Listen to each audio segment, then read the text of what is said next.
I still hear that babies cry when the forest is quiet. The strange part is, the baby should have died that night. I grew up in a small village where everybody knew everybody. We shared food, stories, and even each other's problems. But there was one story that people stopped talking about. Not because they forgot it. They stopped because it hurt too much. I know this story because I saw most of it with my own eyes. The girl's name was Amora. She was only 18. She was kind, quiet, and always smiling. She sold fruit with her mother in the local market. She had dreams of becoming a tailor one day. Then she met Kendall. Kendall was young too, but he lived a dangerous life. He spent his days with a gang of boys who stole from people, fought in the streets, and scared everyone. The older people warned Amora to stay away from him. She didn't listen. People saw them together many times. Kendall promised he would change. He told her he loved her. He said he wanted a better life. Amora believed every word. A few months later, she became pregnant. The day she told Kendall, everything changed. "I don't know what you're talking about," he said. Amora stared at him. "You are the father." Kendall laughed. "You must have been with someone else." Those words broke her heart. She cried and begged him not to leave her alone. He pushed her away in front of people and walked off with his friends. Nobody stopped him. Soon the whole village started talking. Some blamed Amora. Some called her names.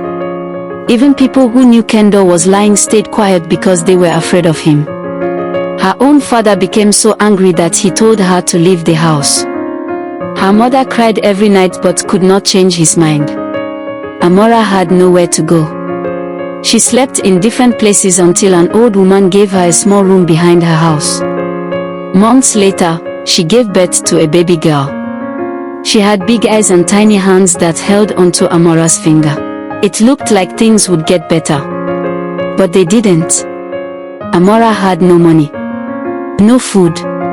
No family. Everywhere she went, people turned their backs on her. One rainy night, she wrapped the baby in an old cloth and walked toward the forest. I remember that night because I was coming back from checking my father's traps. I saw her from far away.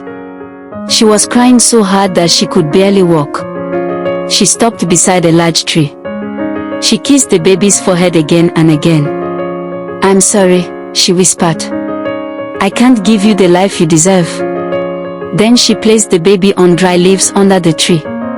She stood there for a long time. I wanted to call out to her. I wanted to stop her.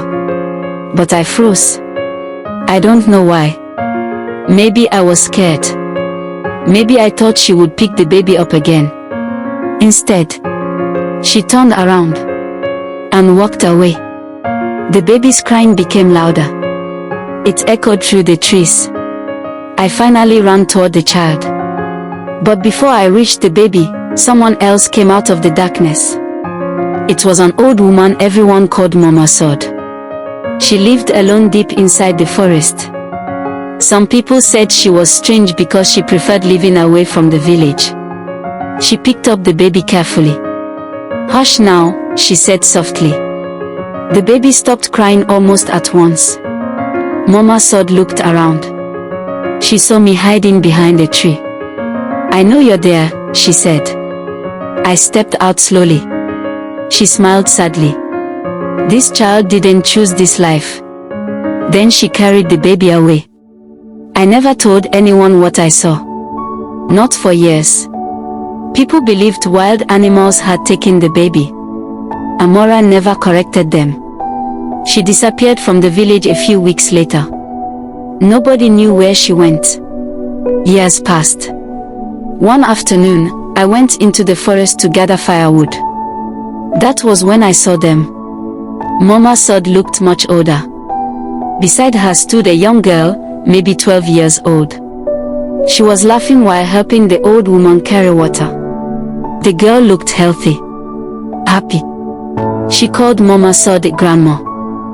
When Mama Sod noticed me, She nodded. The girl smiled at me without knowing who I was. I recognized the birthmark on her shoulder. It was the same one I saw the night she was left under that tree. She had survived. Mama Sod had raised her with love. Years later, Mama Sod died peacefully.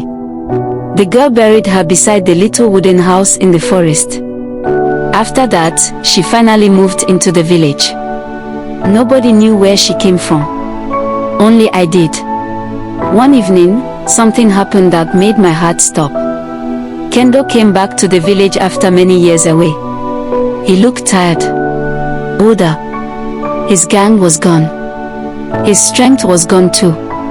He saw the young woman carrying water from the river. For a long moment, he couldn't stop looking at her. She looked so much like Amora. The same eyes. The same smile. He asked someone who she was. Nobody knew. I stayed quiet. He never learned the truth. The daughter he denied had grown into a kind young woman because one lonely old woman chose love instead of looking away. Sometimes people ask me if this story is true. I always give the same answer. I watched a mother leave her baby in the forest. I watched another woman become that baby's whole world. The saddest part was never the forest. The saddest part was that the people in the village made a young mother believe the forest was a kinder place than her own home.